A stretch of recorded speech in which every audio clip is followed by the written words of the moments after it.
마태복음은요 철저하게 유대인들을 향해 쓰여진 책입니다. 그 중에 가장 대표적인 대표적인 내용이 뭐냐면 유대인들만 아는 분파가 상당히 많이 세분화적으로 기록되어져 있습니다. 뭐 바리새파, 사두개파, 뭐 서기관들, 헤롯 당원들 다 세분화해놨습니다. 세상 사람들은 사실 유대인들이 분파에 대해 관심 없습니다. 그게 무슨 내용인지 잘 모릅니다. 반면 이제 요한복음은 전부 다 통틀어서 그냥 유대인들이라고 얘기했습니다. 대상이 다르다는 것이죠.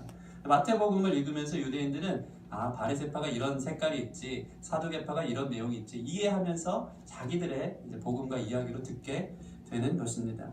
예수님도 마찬가지입니다. 마태복음에서 예수님은요 철저히 유대인의 왕으로 이스라엘을 회복할 자로 오는 이미지가 강합니다. 유대인들을 구원할 왕이 예수님 그분이 중심에 서 있는 것입니다. 이러한 상황 속에서 왕으로 오신 예수님은 당시 시대 상황을 볼 때 정치적인 것, 또 종교적인 기득권을 가진 세력들과의 상당한 긴장감, 갈등이 처음부터 심화되어지는 게 마태복음의 내용인 것입니다. 계속 긴장과 갈등, 이 권력, 파워게임을 하다가 결국에는 어떻게 하죠? 유대인의 왕인 예수 그리스도를 십자가에 못 박혀 죽이고 자신들이 그 자리를 지키는 것으로 종결되어지는 것을 보면서 이 마태는 그걸 얘기하고 싶었단 말이에요. 너희가 죽인 그 사람이 사실은 유대인의 왕이었다. 근데 결국 너희는 그 왕을 죽이고 말았다. 유대인들에게 이런 회개와 각성의 메시지를 보내고 있는 것입니다. 이런 상황 속에서 오늘 본문을 보면 상당히 이해가 빠릅니다. 유대인의 왕으로 나신 예수 그리스도. 유대인을 왕으로 온다는 거예요. 그러니까 왕으로 당시에 왕으로 있었던 헤롯 왕에게는 이게 적지 않은 충격이었던 것입니다. 너무나 당황스럽고 기분 나쁘지 않을 수 없었던 것입니다. 물론 그것은 잘못된 것이죠.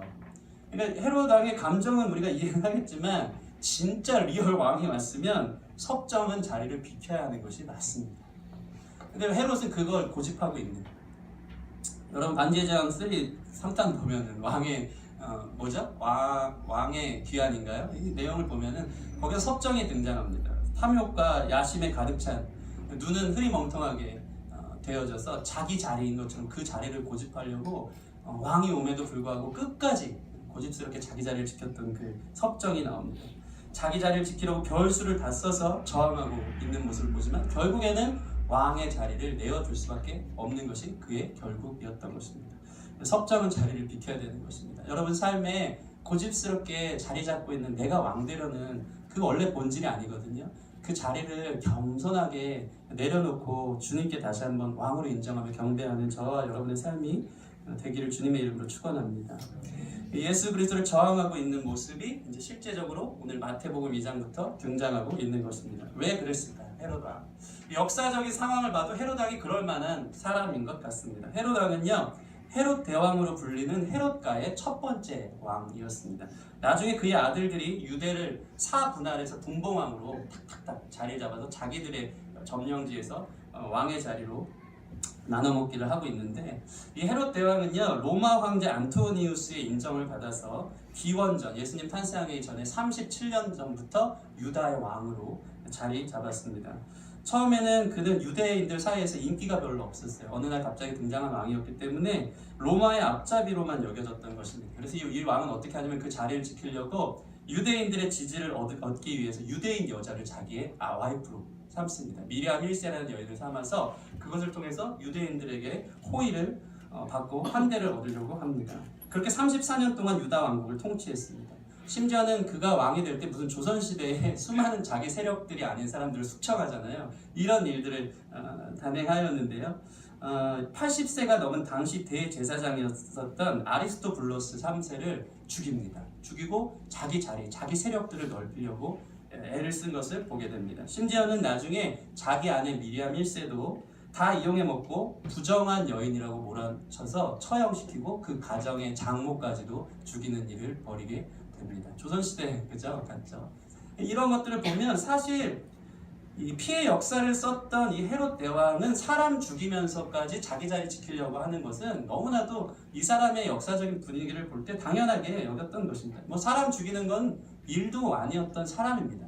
그러니까 우리가 다음 주에 이걸 본문의 내용 보면 베들레헴 지역의 두세 이하의 사내들을 다 죽이지 않습니까? 그냥 자기 자리, 이 권력욕에 빠져서 이거 중심에 자리 잡은 거 빼앗길까봐 온갖 수단을 다해서 그 자리를 지키려고 했던 그런 왕이었던 것이 보여집니다. 또 열심히 왕으로서의 일을 했습니다. 어떤 일을 했습니까? 통치 중반에는 대규모의 건축 사업을 벌여서요. 그 당시 황제였던 옥타비아누스에게 봉헌하고 그 지중해 연안에 가이사랴 항구를 건설하고 로마의 해상로를 열어놔서 황제에게 인정까지 받으면서 그 자리를 완전 공인화돼서 그때부터 헤롯 대왕이라고 명칭을 얻었던 사람인 것입니다. 이런 상황 속에서 지금 유대인의 왕이 오셨다고 어느 날 동방박사들이 와서 유대인의 왕이 어디 계시냐 지금 이렇게 나타나니까 여러분 이 헤롯 왕이 어떤 생각을 하겠습니까? 내가 왕인데 지금 내가 어떤 고생을 해서 이 자리를 여기까지 올라왔는데 내가 어떻게 쌓아온 탑인데 나를 대신할 왕이 온다고? 너무나도 황당한 노릇이었던 것 같습니다. 이와 비슷하게 당황한 인물들이 있으니 그들은 예루살렘 중심가에 있었던 대제사장들과 서기관들이었습니다. 이들도 같은 맥락입니다. 종교 지도자들이었어요. 당시의 유대인의 정신적 지주들은 종교 지도자들 이들이었죠. 그들은 구약의 말씀을 상당히 잘 알고 있었습니다. 아주 구약에 정통한 사람들이지 않았겠습니까? 그래서 그리스도가 사실 어디서 나는지도 잘 알고 있었어요. 그러나 여러분 우리가 기억해야 될 것이 무엇이냐면 잘 아는 것과 그분을 환영하는 것은 다른 일이라는 걸 우리가 기억해야 됩니다. 그들은 미가서 5장 2절에 유대의 왕이 베들레헴에서 나는 것을 정확하게 동방박사들에게 가르쳐 줄 정도로 유대의 왕이 어떻게 오실지 잘 알았던 사람들. 그럼에도 불구하고 자기들은 정작 자기들이 이 자리를 지키면서 커져버린 자신들의 자리와 영광과 부와 이 명예 이것들이 자기 것들이 돼버려서 그리스도가 오는 것이 여간 불편한 일이 아니었다는 것입니다. 이런 생각했을 것입니다. 그 구약의 예언이 진짜 이루어지는가? 왜 하필 내가 대제사장일 때, 내가 서기관일 때 이 일이 일어나는가? 너무나도 불편한 진실이었던 것입니다. 그런 마음으로 적지 않게 갈등하고 있는 이 사람들, 그들이 바로 이 대제사장과 서기관들이었다는 것입니다. 성경은 이 헤롯 왕과 대제사장들과 서기관들이 종교 지도자들을 향해서 한마디로 이렇게 표현하고 있습니다. 우리 3절 말씀 같이 한번 읽어볼까요? 3절 말씀 시작. 헤롯 왕과 온 예루살렘이 듣고 소동한지라. 저와 여러분은 어떻습니까? 예수님이 여러분 삶의 왕으로 오시는 것이 어떻게 다가옵니까? 마음에 어떠한 요동을 일으키고 계십니까? 오늘 뜰 질문도 있는데 여러분에게 예수님이 왕이 되시는 것이 정말 기쁜 일입니까? 라고 저는 질문하고 싶습니다. 저희 리더 모임 때 했는데요. 우리 리더들이 믿음이 너무 좋은 건지 아니면 별로 경험을 못 해와서 그런지 몰라요. 기쁩니다. 왕으로 오신 것이 기쁩니다. 라고 얘기했습니다. 저는 별로 기쁘지 않았던 순간들이 상당히 많이 있습니다. 이건 상당히 깊이 있는 질문이에요. 여러분 삶에 예수님을 왕으로 모시는 게 기쁩니까? 이것을 우리가 심도 있게 오늘 말씀을 통해서 좀 봤으면 좋겠어요. 과연 정말 기쁜 일인가? 소동하고 요동하고 불편하고 뭔가 어려운 이런 부분은 아닌가? 이 씨름, 이 인생의 주님이 왕이 되어지는 이 사건이 내 삶에 씨름되어져서 이 깊은 터널을 통과하는 과정이 있고 나서 정말 주님이 내 삶의 기쁨입니다라는 고백들이 나오는 것인데 이 터널의 과정이 반드시 하나님의 사람들에게 있어야 한다는 것입니다. 다르게 좀 현실적으로 질문해 보겠습니다. 오늘 만약 예수님이 재림하신다면 여러분은 어떻겠습니까? 여러분의 초림 사건은요 항상 재림 사건과 이어져야 돼요. 이건 역사적 사실 아닙니까? 역사적 사실대로 주님 다시 오시는 걸 여러분 믿으시기 바랍니다. 믿으십니까? 이거는 그러면 내가 예수님을 알고 우리 요한계시록의 몇 장 몇 절에 예수님이 어떤 모양으로 올지도 안단 말이에요. 대제사장과 서기관들처럼 다 아는 거야. 아는 것과 그분을 환영하는 건 다르다는 것입니다.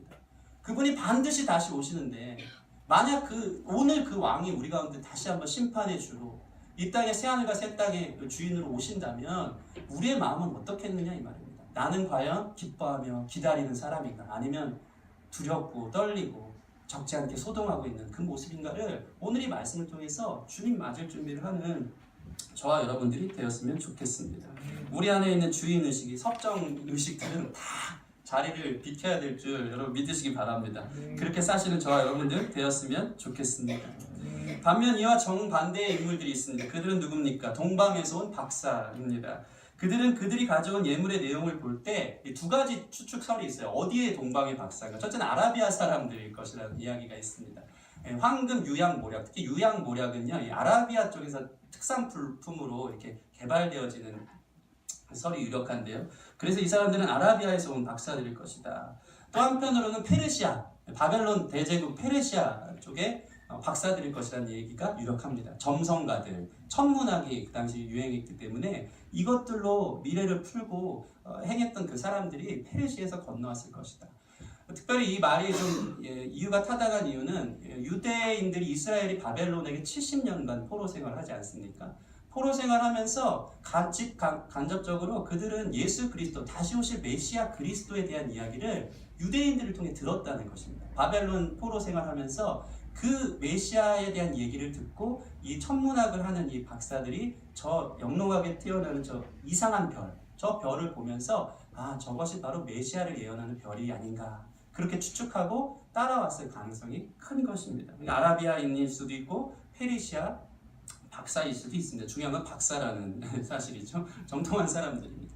근데 중요한 건 뭐냐면 말씀이 그 사람들의 출처가 어디고 족보가 어디고 어디 중심의 사람들이냐가 아니고 그들에게 드러나는 확실한 증거가 있는데, 그것은 바로 그들은 유대인의 왕인 예수 그리스도를 기다리고 기뻐했다는 것만큼은 말씀에서 정확하게 기록하고 있습니다. 우리 10절 말씀 보실까요? 10절 말씀 같이 한번 읽겠습니다. 시작.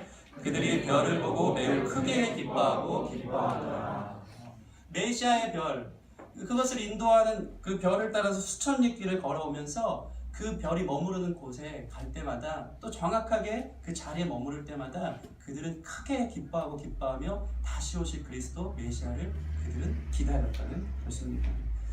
그들은 심지어 예수님을 왕으로 예우하는 예물을 가져오는 것으로 볼 수 있습니다. 그들의 보배합을 열었다는 거예요. 가장 소중히 여기는 그 보물 상자를 열었는데 거기에는 저와 여러분이 다음 세대 예배에서 많이 들어본 것처럼, 그동안 교육받아온 것처럼 황금과 유향과 몰약이 있었습니다. 이것은 상당한 그들의 신앙적인 또 어떤 예언적인 표현이 있는데요. 황금은 왕을 대접하는 의미고요. 이 유향은 제사장에게 기름 부을 때 썼던 의미. 그러니까 다 이런 영적 해석들이 될 수 있죠. 몰약은 죽은 사람 장례 치를 때 왕에게만 특별히 썼던 아주 고귀하게 쓰였던 장례 용품이었던 것입니다. 이 세 가지를 드리면서 예수 그리스도가 그리스도이며 왕이심을 이렇게 예표하면서 선물 드리는 모습만 봐도 이들이 얼만큼 주님을 기다리고 기뻐했던 사람인지가 잘 나타나 있는 것입니다. 근데 이들은요, 사실 이 별이 인도하는 것을 쫓아왔지 그 별이 결국 베들레헴에 머무르실 거라는 것을 잘 알지 못했습니다. 다시 얘기해서 이들은 별이라는 일반 계시, 일반적으로 하나님이 자연의 이 이용물을 통하여서 그들에게 가르쳐주신 이것을 쫓아왔습니다. 왔는데 그 일반 계시를 통해 쫓아온 것이 어디였습니까? 예루살렘이었습니다. 당연하죠. 왕으로 나니까 수도 예루살렘 가장 큰 도시에서 날 줄 알았다고 쫓아온 것입니다. 근데 결정적으로 이들이 이 예수 그리스도가 나는 곳이 베들레헴인 것을 알 수 있었던 것은 누구를 통해 알게 되었죠? 대제사장들과 서기관들이 알고 있었던 이 특별 계시를 통해서 구약의 미가서에 나온 말씀대로 유대 왕은 베들레헴에서 날 것이라는 것을 특별 계시로 종결해서 가게 되는 것을 볼 수 있습니다. 저는 이게 참 큰 아이러니인 것 같습니다. 아기 예수를 환영하지 않는 사람들인데 뭐가 어떻게 오는 것인지는 제대로 알고 있는 그 사람들의 모습. 단지 일반 계시만을 갖고 왔을 뿐인데 정말 사모하며 기뻐하며 그 자리까지 수천 리길을 자기들이 가장 귀하게 여겼던 예물을 들고 온 그 모습들이 대조적으로 마태는 계속해서 보여주고 있는 것을 볼 수 있습니다. 여러분, 이러한 갈등들은요, 사실 이 마태가 되게 많이 이것들을 조명해서 보여주고 있어요. 참 신기한 게 뭐냐면 마태복음 내내 이루어지는 이러한 모습들을 어떻게 표현하고 있냐면, 여전히 유대인의 왕으로 왔음에도 불구하고 유대인들은 예수를 환영하지 않지만 가끔씩 마태복음에 등장하는 내용인데 이방인들은 그를 왕으로 모시고 존귀히 여기는 모습들이 나오는 것입니다. 이 갈등들 속에서 우리와 저와 여러분에게 이 말씀을 우리에게 주는, 도전하는 그런 내용이 있다는 것을 계속 우리가 기억했으면 좋겠습니다. 여러분은 아는 사람인가? 아니면 알물 넘어서 예수님을 정말 왕으로 환영하는 사람인지에 대해서 계속해서 우리가 묵상했으면 좋겠습니다. 여러분, 예수님을 삶의 왕으로 모시는 일이 정말 기쁜 일인지 다시 한번 묻고 싶습니다.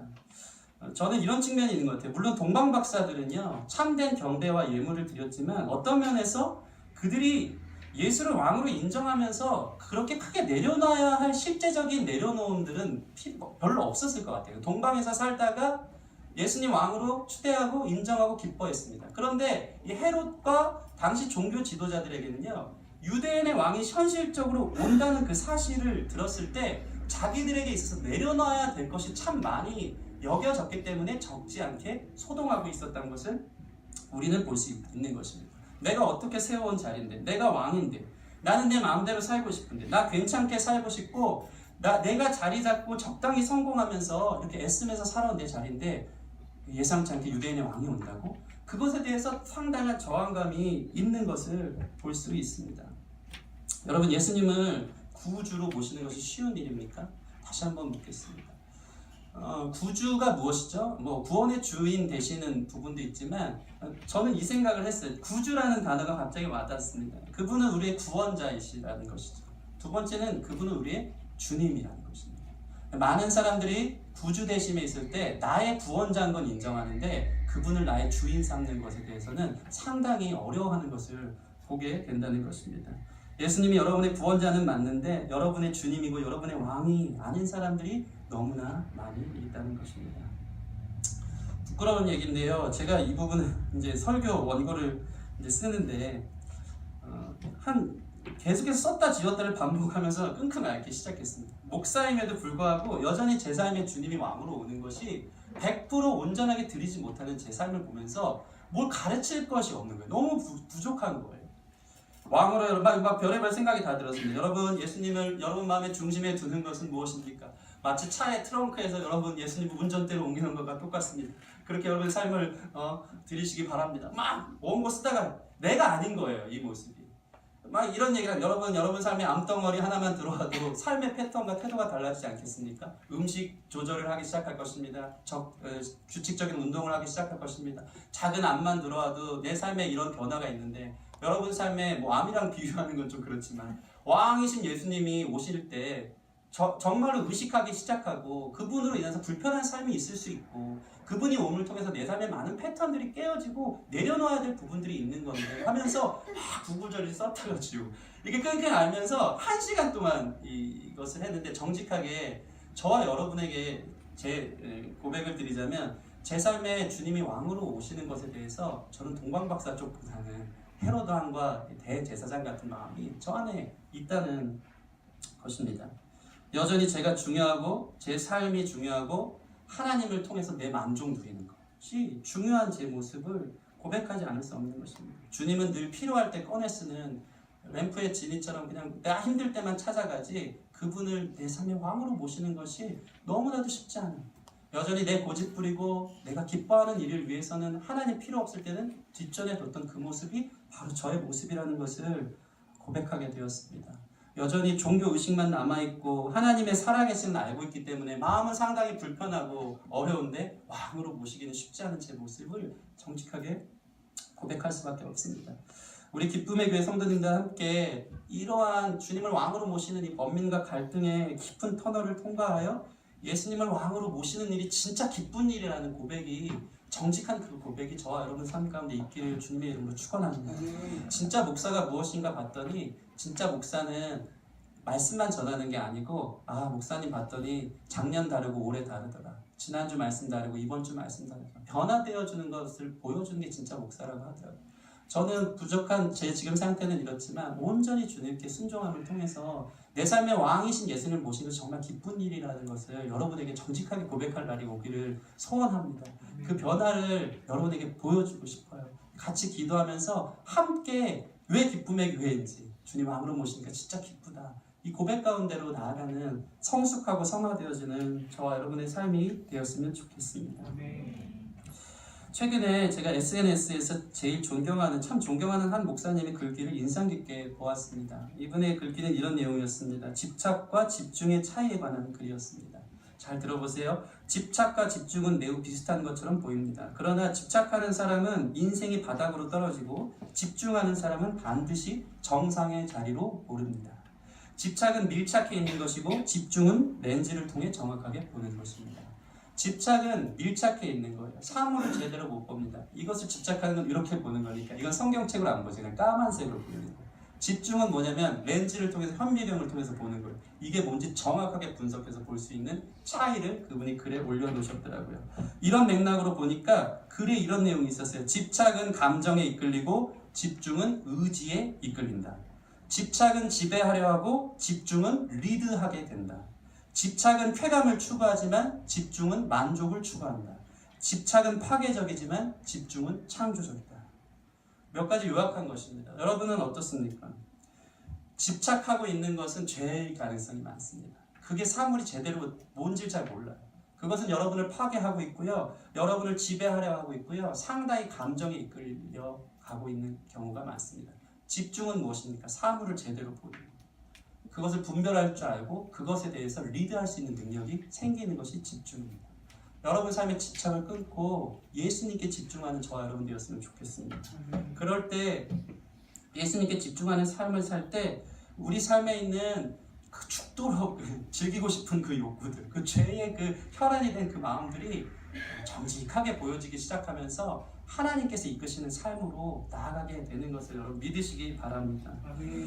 신학자 피에르 케고르는요 이런 이야기를 했습니다. 권태라는 것은 모든 것의 악의 뿌리라고 얘기하고 있습니다. 다시 말해 권태는 단순한 지루함이 아닌 잘못된 것이라고 생각하고 있어요. 우리는 살면서 시시때때로 다가오는 권태감, 이 뭔가 이 지경들에 대해서 또 여기도 지겹고 여기도 권태가 느끼는 것에 대해서 당연한 반응으로 여기는데요. 이 신학자에 의하면요 그걸 악의 뿌리라고 이야기하고 있습니다. 왜 그런가 봤더니 여러분 우리가 하나님을 왕으로 집중하고 섬기는 자들에게는요 권태를 느낄 시간이 없기 때문입니다.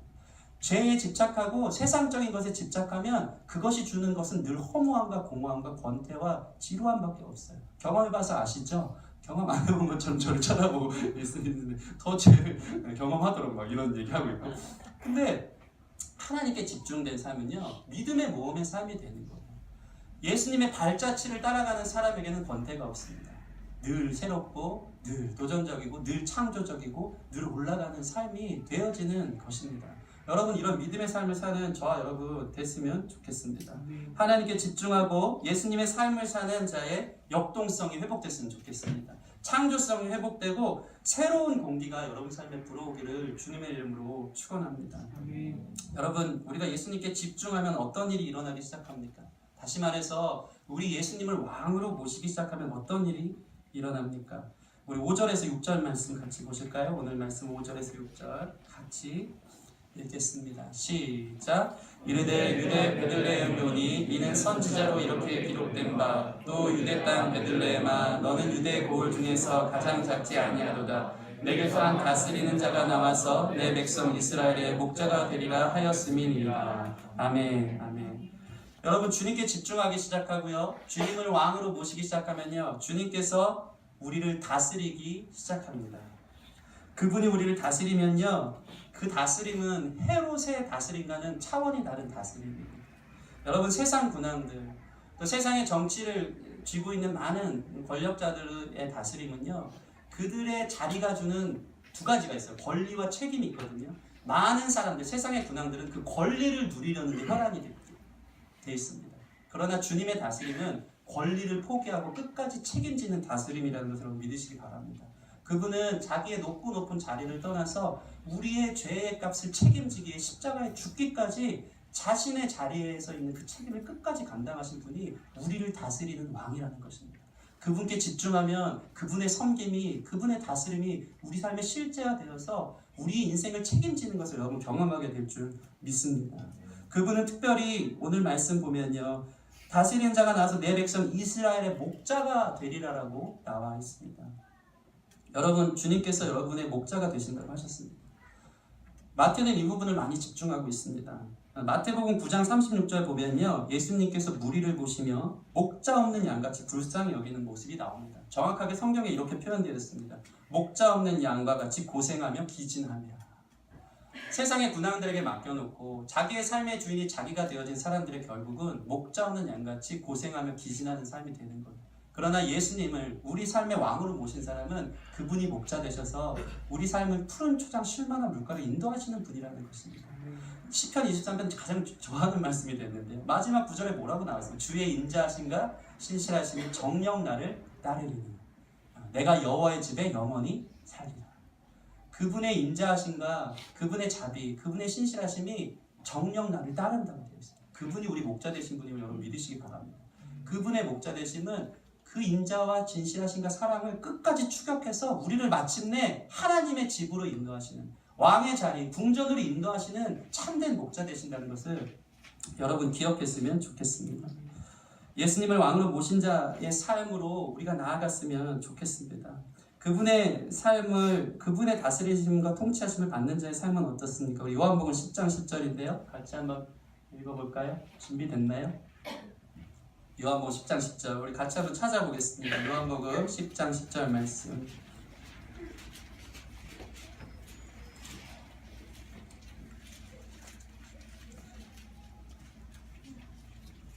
요한복음 10장 10절 같이 읽겠습니다. 시작. 도둑이 오는 것은 도둑질하고 죽이고 멸망시키려는 것뿐이요 내가 온 것은 양으로 생명을 얻게 하고 더 풍성히 얻게 하려는 것이라. 아멘. 아멘. 우리 주님은 사꾼 목자가 아니고 선한 목자인 줄 믿습니다. 그분이 온 것은 우리의 생명을 더 풍성케 하고 더 풍성케 하는 그러한 부르심이고 그러한 목자가 되어진다는 것입니다. 생명을 얻게 하고 풍성케 하시는 주님께 우리의 삶을 맡기는 저와 여러분 됐으면 좋겠습니다. 그 작은 베들레헴, 그 작은 고을이 얼마나 초라하고 부족한지는 사실 중요하지 않았습니다. 그분을 왕으로 모시면 작고 초라한 장소가 빛이 나기 시작하는 인생이 될 줄 믿습니다. 오히려 그 초라한 곳에 비추는 빛은 주님의 영광을 더 극대화하는 일이 되어지는 것입니다. 여러분, 이 베들레헴은 제가 룻기에서도 설교한 것처럼 너무나 작은 고을 마을이었습니다. 그 지역에서 뭐 나오미 가정이 어땠는지 소문을 들어서 다 알 만큼 작은 고을이었어요. 예루살렘에서 한 14km 떨어진 정도의 이 작은 마을 베들레헴에 예수님이 나기 시작하니까요. 어떻게 성경에 표현하고 있죠? 베들레헴아 거기는 결코 작지 아니하다. 여러분의 삶이 아무리 초라하고 부족하고 연약한 삶일지라도 주님을 왕으로 모신 자리라면 거기가 가장 빛나는 자리인 줄 믿습니다. 예수님을 왕으로 모신 자의 삶은 주님께서 주목하고 하늘의 별이 머무르는 삶이 되어진다는 것입니다. 저는 예전에 늘 이 QQ라고 이제 YM 지체들은 잘 아는데요. 삼나눔 하는 시간이 있어요. 당신에게 해본 분들이 있겠죠. 제일 따뜻했던 기억은 뭐죠? 제일 차가웠던 기억은 뭐죠? 이런 나눔들 4가지가 있어요. 예수님을 언제 구주려 오죠? 몇 자 있는데 이 질문할 때마다 제일 차가웠던 기억만 하면 제가 늘 나눴던 이야기가 있습니다. 그 차가웠던 기억은 제가 한 고등학교 1학년 때쯤 기억이었던 것 같습니다. 그때 차가웠던 기억 속에 그날은 크리스마스 이브 날이었습니다. 그날 모 교회에서는요 성탄 이브 행사가 한창이었습니다. 저는 행사를 맡아서 중창도 했고요. 그리고 행사를 맡아서 찬양 인도도 오프닝으로 했었습니다. 그리고 2부 순서는 매년 교회에서 했던 것처럼 가족 찬양 경연대회가 있었던 날입니다. 저희 가정은 가족 찬양 경연대회를 그 전까지 한 번도 빠진 적이 없던 가정이었습니다. 삼형제가 여러분 생각해보세요. 삼형제에다 부모님 두 분이 화음도 기가 막히게 옵니다. 저희 아버지가 베이스가 달인이시고요. 어머니 소프라노 짱이고 삼형제가 기타 하나씩 메고 이렇게 섭니다. 서면 그 포스가 장난이 아닙니다. 그래서 셋이 이렇게 치면 제가 그게 참 기뻤던 것 같아요. 막내니까 얼마나 그 막내 근성이 있지 않겠습니까? 자랑하고 싶은 그 귀여운 근성이 있다 보니까 우리 가정 이렇게 좋아, 이렇게 화목해. 이게 그렇게 저의 자랑이었어요. 그게 저의 삶에 우리 가정이 행복하고 화목하다는 증거가 되어진다고 생각했고 삼형제 기타 메고 이렇게 한번 하고 나면 꼭 매년 대상은 따놓은 당상이라고 많은 교인들이 시기를 샀던 것이 기억이 납니다. 그게 그 순간이 저한테 천국 같았던 것이죠. 그런데 이제 집안에 경제적인 어려움이 생기기 시작했습니다. 아버지는 일본으로 도망치듯이 나가셔서 빚쟁이들을 쫓아 나가셨더라고요. 막노동 하시면서 뭐 2년에 한 번, 뭐 이렇게 몇 달에 한 번 이렇게 오셨던 것 같습니다. 아버지가 오시면 늘 저에게 주셨던 선물이 일본 초콜릿입니다. 여러분 되게 좋아하시죠? 이렇게 초콜릿을 서랍 가득히 이렇게 사오시면 그거를 다 먹을 때쯤 꼭 오세요. 너무나 많은 초콜릿의 양이. 나중에 나이 먹고 보니까 그때 사진 보니까 이게 노동판이더라고요. 그때는 그런 건 잘 몰랐어요. 일본 가서 무슨 일 하고 계신가 보다. 일본말 너무 잘하시니까 뭐 유능한 일 하나 보다 했는데 그거 아니고 노동판에서 계셨더라고요. 그때부터 저희 어머니는 저희 네 식구라도 어떻게 삼형제라도 살려야 되기 때문에 안 해본 일 없이 밖에 나가셔서 노점도 하시고 파출부도 하시고 뭐 인형도 갖다 팔아보시고 화장품 매판원도 해보시고 그러셨던 것입니다. 그 전에 한 3년 전까지도 네 식구라도 가족 예배 나가자 이런 마음을 갖고 가족 찬양 교육에 늘 나갔었습니다. 그러니까 제가 볼 때는 제 어린 마음에 볼 때는 가세가 점점 기울어가는 게 보이는 거예요. 5식구가 삼총사가 기타 치던 시절이 점점 없어지는 아버지가 어느샌가 원대간데 없고 넷이서 꾸역꾸역 가족 찬양 교육대를 해 나가기 시작했던 것입니다. 그러다가 가장 슬펐던 기억은 바로 고1 때였죠. 처음으로 가족 찬양 경연대회를 나가지 못한 것입니다. 저희 어머니는 그날 24일 교회에서 행사를 해야 됐음에도 불구하고 호떡 장사를 하시기 시작해서 포장마차를 여서 떡볶이와 호떡을 굽고 계셨습니다. 저희 큰형님도 옆에서 호떡 장사를 같이 도와주고 24일 밤에 하고 있었던 것입니다. 저는 그렇게 가세가 기울어가는 가정 상황이 너무 힘든데 결국 가족 찬양 경연대도 못 나갈 것만 같은 그 무너진 가정의 그 모습이 저한테 너무 어려움으로 다가왔는데 그게 너무 힘들었던 것 같아요. 그래서 교회 일부 행사를 마치고 제 딴에는 아주 강력한 분노 표현이었어요. 문을 닫고 2부 예배를 참석하지 않았던 것입니다. 가족 찬양 경연대를 하지 않고 뛰쳐나온 거예요. 여러분 저는 여태까지 교회 안에서 이렇게 뼈가 굵은 사람으로 모든 행사를 참여하고 리드했던 사람인데 저 딴에는 큰 하나님 앞에 보여주는 소심한 복수였던 것이 1부 예배 마치고 성탄 2부 행사가 진행됨에도 불구하고 문 닫고 뛰쳐나온 거예요. 혼자 이게 처량하게 온갖 청승을 다 떨면서 나는 외롭다, 나는 슬프다, 나는 지금 가장 힘든 상황이야 하면서 그 눈밭이 있는 그 거리를 걸어오면서 포장마차 집까지 걸어오기 시작했습니다. 마음이 참 슬펐습니다. 그런데 이게 웬일입니까? 저는 이렇게 센치해져서 포장마차 문을 딱 들고 들어왔는데 저희 어머니와 큰형이 신난 거예요. 왁자지껄 웃어대면서 호떡을 굽고 있었던 것입니다. 저는 너무 충격적이었어요.